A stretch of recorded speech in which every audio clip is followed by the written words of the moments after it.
मेरे प्रिय मित्र जय यीशु, मेरी बहन जय यीशु, आपको प्रभु आशीषित करे। आज का दिन आपके लिए आशीष का कारण बने। मैं आपके लिए प्रभु का सुंदर संदेश लेकर आया, शुभ समाचार जो दूसरे के लिए आशीष का कारण बने, और आपके लिए तो बनेगा ही क्योंकि आप इस वीडियो को देख रहे हैं। प्रिय बहन, मेरे भाई मित्र जो भी मुझे देख रहे हैं, मैं सबको जय मसीह करता हूं। और आइए हम मरकुस रचित सुसमाचार और उसका 8 अध्याय और उसके तीसरे पद की ओर आगे बढ़ते हैं। 1 और 2 पद की वीडियो मैंने बनाई है, उसका लिंक मैं इसकी डिस्क्रिप्शन में मैंने दिया है, आप उसको देखिएगा और हमारे चैनल को सब्सक्राइब कीजिएगा ताकि इस प्रकार के वचन आप पा सकें और प्रभु की महिमा कर सकें। आइए हम प्रभु के वचन से पढ़ते हैं।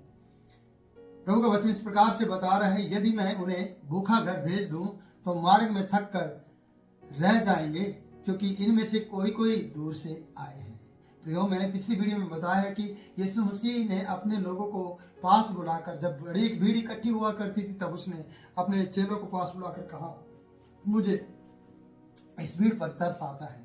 ये 3 दिन से बराबर मेरे साथ हैं और उनके पास कुछ भी खाने को नहीं है। ये 3 दिन की यात्रा या 3 दिन उनके साथ रहना यीशु के उसको याद था।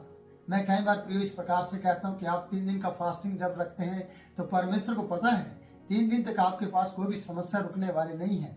मैं आपसे कहना चाहता हूँ 3 दिन के अंदर 3 दिन से पहले ही आपकी समस्या आपके जीवन से चली जाएगी, क्योंकि यहाँ पर 3 दिन की बात आई है कि 3 दिन से लगातार ये मेरे साथ हैं और बराबर हैं और इनके पास कुछ भी खाने को नहीं है। हो सकता है आप 3 दिन से परेशान हो, आपके जीवन में कई समय से परेशानियां चल रही होंगी, पर 3 दिन तक आपके पास कोई भी समस्या नहीं रहेगी, क्योंकि मैं परमेश्वर का दास आपसे कहता हूं, क्योंकि प्रभु जानता है 3 दिन से बराबर आप उपवास में हैं, 3 दिन से बराबर आप परेशानियां उठा रहे हैं, 3 दिन से आप बड़ी दिक्कत का सामना कर रहे हैं, लेकिन ये दिक्कत चली जाएगी आपकी, क्योंकि यीशु मसीह ने इनके 3 दिन भूखा रहने के बात को जान लिया था। उनके पास क्या है क्या नहीं है इस बात को भी जान लिया था। प्रभु ये कह रहे थे, इनके पास कुछ भी खाने को नहीं है, मुझे इन पर तरस आता है। 3 दिन के फास्टिंग में जब आप बैठते तो क्या प्रभु को आपके ऊपर तरस नहीं आएगा? और जब तरस आएगा तो आपके खाने पीने का और आपके हर एक जरूरत का प्रबंध प्रभु यीशु मसीह के नाम से आपके जीवन में परमेश्वर कर देगा। इसलिए कह रहा हूं प्रियो, यदि मैं इन्हें भूखा भेज दूं, प्रभु को फिर से इस वीडियो में कहना चाहता हूं कि वो ये भी चिंता कर रहा था कि इनके पास तो खाने का नहीं है। फिर कहता है, यदि मैं इन्हें भूखा भेज दूं तो ये रास्ते में थक कर रह जाएंगे, ये थक जाएंगे और रह जाएंगे, और ये भूख के कारण से क्योंकि चल नहीं पाएंगे, इनके अंदर वो एनर्जी, वो ताकत, वो बल नहीं रहेगा। इस बात की भी प्रभु को चिंता है कि उन्हें भूखा होने पर मैं भेजना नहीं चाहता, क्योंकि मार्ग में थक कर रह जाएंगे और क्योंकि इनमें से कोई कोई दूर से भी आए हैं। प्रभु ये भी जानता कि बहुत से लोग दूर से भी आते हैं, बहुत से लोग दूर से आकर परमेश्वर की महिमा करते हैं। नजदीक वाले कई बार परमेश्वर के पास नहीं आते हैं, लेकिन दूर वाले परमेश्वर की महिमा करते हैं आकर यहाँ पर। क्या कुछ लोग ऐसे हैं जो दूर से आए हैं, और दूर वाले की भी मुझे चिंता है, क्योंकि उनको लंबा सफर करना होगा जब ये वापस लौट कर जाएंगे। इसलिए इनको खाने की जरूरत है, इनके लिए हर चीज का प्रबंध करने की जरूरत है। इसलिए उसने अपने चेलों को हुक्म दिया, लाओ इनके लिए कुछ प्रबंध करो और उन्हें खिलाओ। कितना भला परमेश्वर है, कितना भला प्रभु है, जिसको आपने मुक्तिदाता के रूप में ग्रहण किया है। मेरी बहन, मेरे भाई, मेरे बुजुर्ग, मेरे बच्चे, कि आपने उसे मुक्तिदाता के रूप में ग्रहण किया। वो आपकी रोटी की चिंता करता, आपके चलने की सफर की चिंता करता, आप कितनी दूर से आए हैं इस बात की भी चिंता प्रभु यीशु मसीह करता है। ये खुशी की बात है कि वो आपके उठने बैठने की छानबीन भली भांति करता है और आप पर तरस खाता है। इसलिए वचन बता रहे कि इनमें से कोई दूर से आए हैं। 5 पद को लेते हैं। उसने उनसे पूछा, तुम्हारे पास कितनी रोटियां हैं? वो जानता है कि हमारे जो मेरे चेले हैं उनको कुछ हो सकता है, वो एक अगुवे हैं और वो चरवाए हैं, उनके पास हो सकता है उनसे पूछा जाए। उसने उनसे पूछा, तुम्हारे पास कितनी रोटियां? उन्होंने कहा 7 रोटियां हैं। प्रभु का धन्यवाद कि उनके पास 7 रोटियां थी, और उन्होंने कहा हमारे पास 7 रोटियां हैं। अगर हम 7 का भी जिक्र देखते तो मेरे प्रियो, या नेहमिया नमान कोड़ी को परमेश्वर के दास ने इस प्रकार से कहा, एलिसा ने, जा यरदन नदी में 7 बार डुबकी लगा, लेकिन वो एक बार भी डुबकी लगाने के लिए तैयार नहीं था। 7 कलीसिया के बारे में आप जानते हैं प्रियो, ऐसे बहुत से 7 के उदाहरण आएंगे। प्रियो, मैं आपसे कहना चाहता हूं कि आप इस वचन को देखिए कि उनके पास 7 रोटियां थी, और ये 7 रोटियां आशीष का कारण बन जाएगी जब वो यीशु के हाथ में देते हैं। आगे पढ़ते हैं 6 पद में, तब उसने लोगों को भूमि पर बैठने की आज्ञा दी और वे 7 रोटियां ली और धन्यवाद करके तोड़ी और अपने चेलों को देता गया और उनके आगे रखे, ताकि वो उनके आगे रखे, और उन्होंने लोगों के आगे रख दिया। वो 7 रोटियां प्रभु के हाथ में गई और प्रभु ने परमेश्वर को धन्यवाद दिया उन रोटियों के साथ, और परमेश्वर को दिखाते हुए धन्यवाद करके तोड़ना शुरू कर दिया और चेलों को देता गया। चेले आगे देते गए और वो भूमि पर बैठ गए थे, सिस्टम में वो लोग बैठ गए थे, और उन पर तरस रोटी लेकर आया। जो यीशु का तरस था उनके लिए प्रबंध कर पाया, क्योंकि ये यीशु के साथ थे। आप भी जब यीशु के साथ रहते हैं, जब आप यीशु में बढ़ते हैं, जब आप यीशु से प्रार्थना करते हैं और यीशु के साथ समय बिताते हैं, तो आपकी रोटी की चिंता, आपके मार्ग की चिंता, आपके कपड़े की चिंता, आप कितनी दूर से आए हैं उसकी चिंता प्रभु यीशु मसीह को है।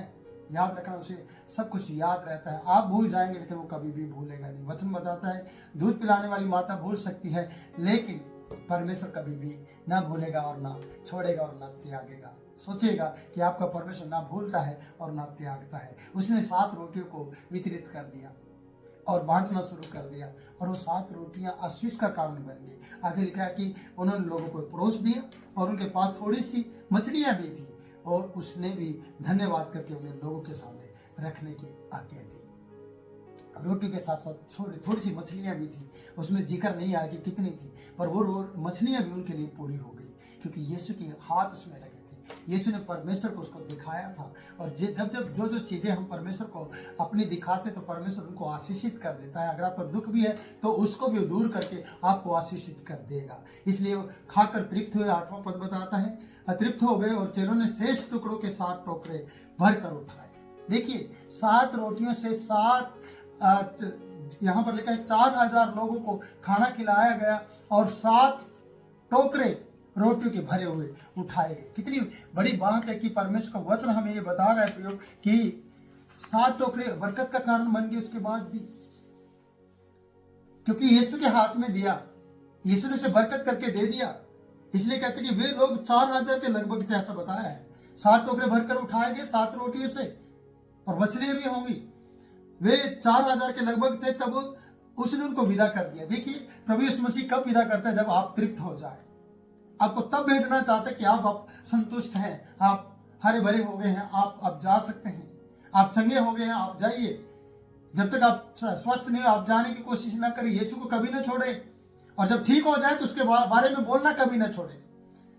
एक हकले व्यक्ति का जोश देखना कि जब वो बोलने लगा, उसकी जुबान खुल गई, तो इतना बोला, इसने कहा मत बताना किसी को, लेकिन उसने बताने से रुका नहीं। उसका जोश इतना था कि उसने जीभ के काम में इस्तेमाल में लेकर आया और यीशु के लिए लेकर आया, और यीशु का प्रचार दिकापुलिस में जाकर और भी ज्यादा करने लगा। मैं आपसे कहना चाहता हूँ कि वह तुरंत अपने चेले के साथ नाव पर चढ़कर दलदुनुमता प्रदेश को चला गया, और वहां पर इसने इस यात्रा को समाप्त किया और उन लोगों को विदा किया भोजन के साथ। उन्हें भूखे जाने नहीं दिया।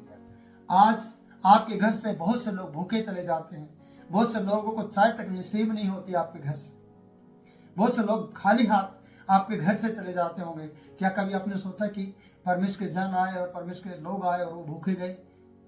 या आपका मेहमान आया आपके घर से भूखा चला गया और आपने फॉर्मेलिटीज भी नहीं पूरी की, और आपने कुछ भी ऐसा अपने दिल से नहीं किया और वो भूखा चला गया। अब्राहम को देखिए कि जब उसने 3 स्वर्गदूतों को देखा, परमेश्वर के जनों को देखा, और उसने अपने घर में उन्हें बुलाया और बोला, रुको, मैं तुम्हारी सेवा टहल करूंगा, पानी लेकर आता हूँ, तुम पाँव धोना अपने और यहीं रुके रहना जब तक मैं तुम्हारे लिए भोजन लेकर ना आ जाऊं।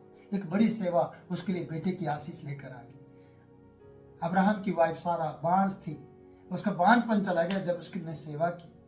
बुजुर्गी के हालत में भी उसने, उस समय में गैस चूल्हा नहीं होता था, बुजुर्गी के हालत में भी उसने उनके लिए खाना बनाया, भोजन बनाया, अच्छा भोजन, उत्तम भोजन दिया, और उन्हें उस भोजन के प्रति आशीर्वाद मिल गया परमेश्वर की ओर से। यीशु मसीह इनको आशीर्वाद दे रहे हैं रोटी के रूप में भी, और उनकी चिंता करते हुए भी उन्हें आशीर्वाद देकर उन्हें विदा कर रहा है। और आप दूसरे दलमनुता प्रदेश के में चला गया, और वहां जाकर भी परमेश्वर के कार्य कुछ नहीं किया। जब हम अगली वीडियो में मिलेंगे प्रियो, तो वहां पर भी एक बड़े चमत्कार को हम देखेंगे कि परमेश्वर क्या क्या करता है, परमेश्वर यीशु के द्वारा, और हमारा प्रभु आपके लिए क्या करता है। और बहुत से लोग उसके साथ वाद विवाद और सवाल जवाब करेंगे अगली वीडियो में, पर मैं आपसे बाद में मिलता हूँ। और इस वक्त मैं आपके लिए दुआ करना चाहूँगा। सर्वशक्तिमान परमेश्वर, अगर ये 3 दिन से तेरी सेवा में है और 3 दिन से परमेश्वर फास्टिंग में है, ये कुछ भी कर रहे हैं, जो भी इनके आज इच्छा है प्रभु यीशु मसीह के नाम से इनके जीवन में वो कार्य बन जाए और प्रभु यीशु के नाम ही आशीषित हो जाए। इनके तमाम रोग, बीमारी, कलेश, परेशानी यीशु के नाम से चले जाए। पिता ने छू यीशु के नाम में चंगाई दी। प्रार्थना सुन कबूल कर यीशु के नाम में, आमीन। प्रिय, मुझे इजाजत दे, फिर मिलूंगा नए वचन में, नई वीडियो के बीच में, नई बात के साथ। तब तक के लिए आप मुझे इजाजत दें। जय मसीह की।